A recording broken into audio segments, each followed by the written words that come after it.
SN glory YouTube channel के online platform पे मैं एसएन सिंह एक बार फिर से आपका हार्दिक स्वागत एवं अभिनंदन करता हूं।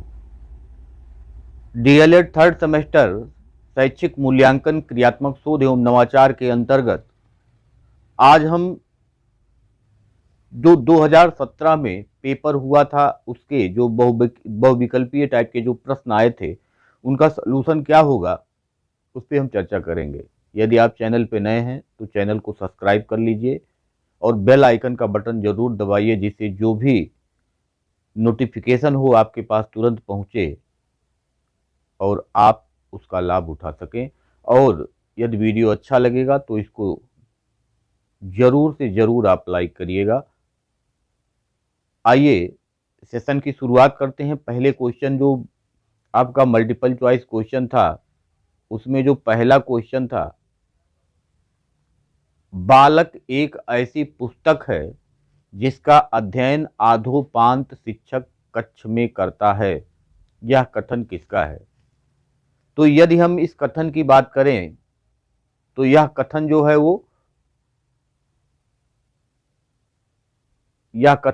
वो रूसो का है, लेकिन यहां रास लिखा हुआ है। यह कथन रूसो का है लेकिन यहां रास लिखा हुआ है, तो यहां रास जो है सही, इसका आंसर सही होगा रास।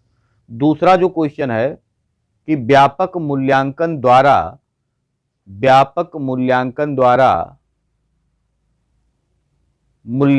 किया जाता है किसका? व्यक्तित्व के सभी पक्षों का, नैतिक मूल्यों का, शांति शिक्षा का, केवल संप्राप्ति का। यानी जब हम व्यापक मूल्यांकन करते हैं तो किसका हम मापन करते हैं, किसका मूल्यांकन हम करते हैं? व्यापक मूल्यांकन के द्वारा हम किसका मूल्यांकन करते हैं?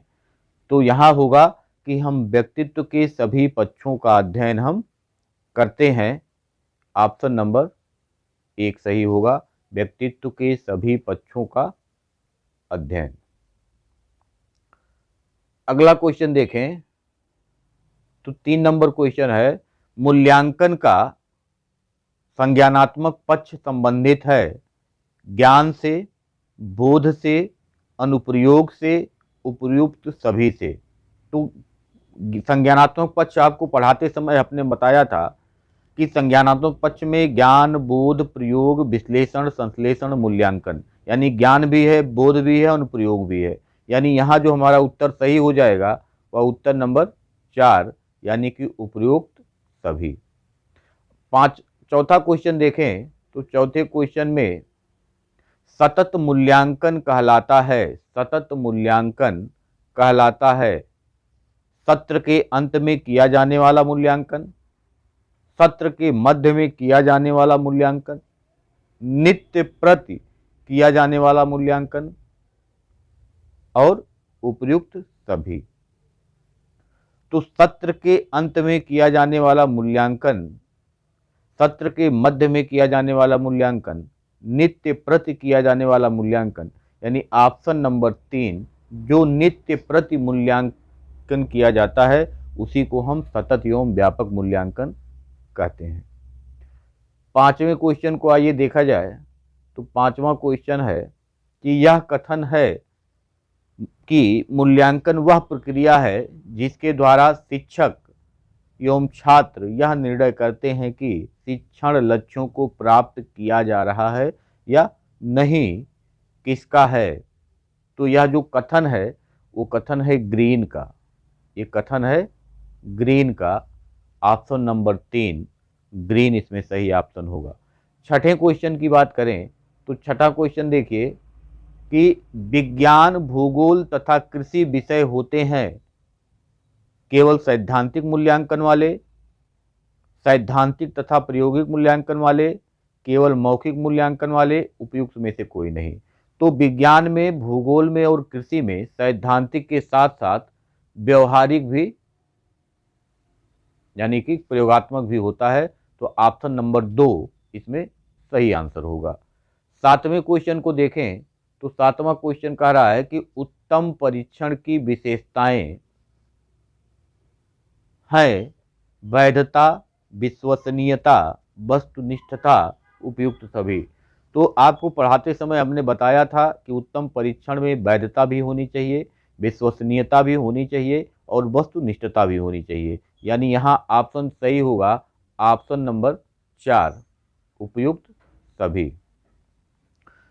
8वां क्वेश्चन है कि रचनात्मक मूल्यांकन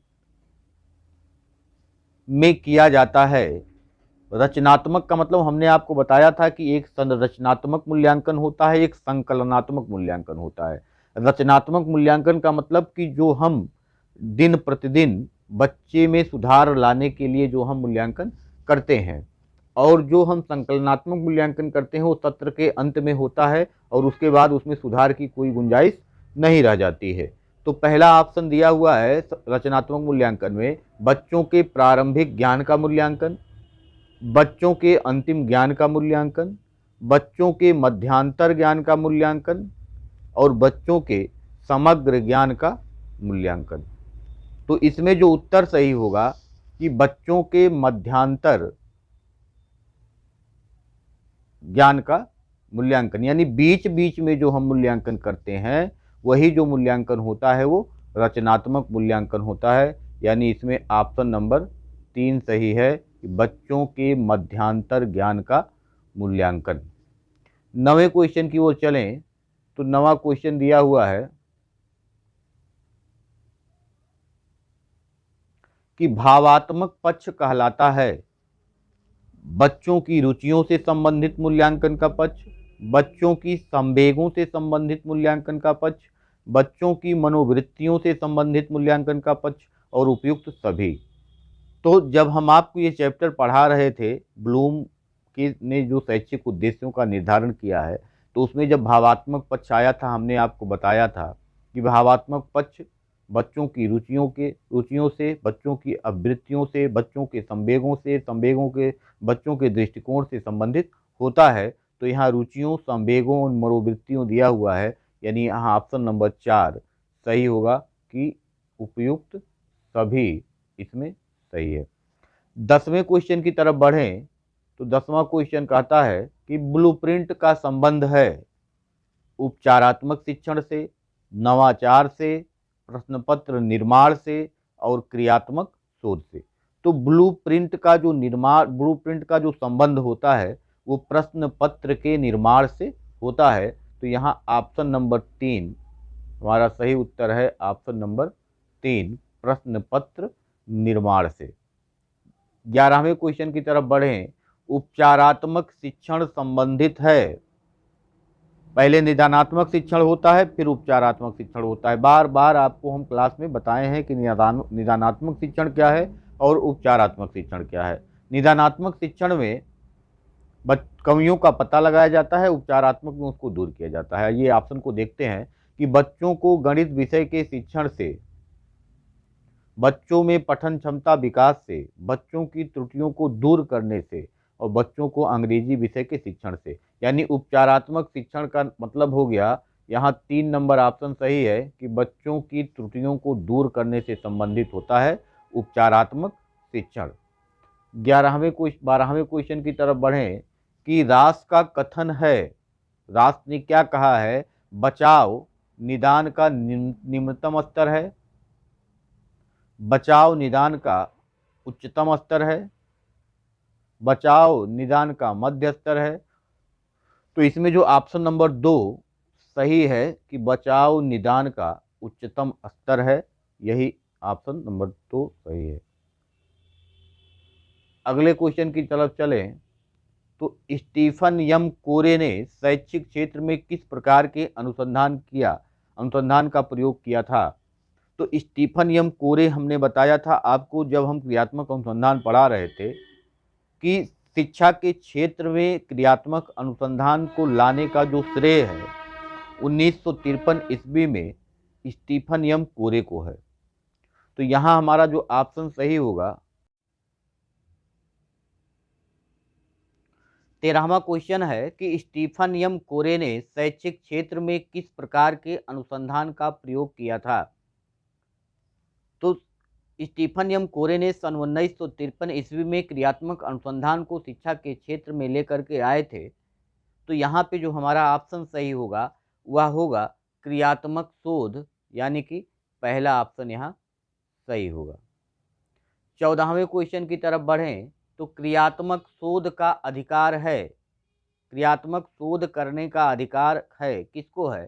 केवल शिक्षकों को, शिक्षकों व प्रधान अध्यापकों को, शिक्षकों प्रधान अध्यापकों व छात्रों को, शिक्षकों प्रधान अध्यापकों व छात्रों तथा एबीएस से सभी को। यानी जो भी शिक्षा के क्षेत्र से जुड़ा हुआ है वो सभी के सभी क्रियात्मक अनुसंधान कर सकते हैं।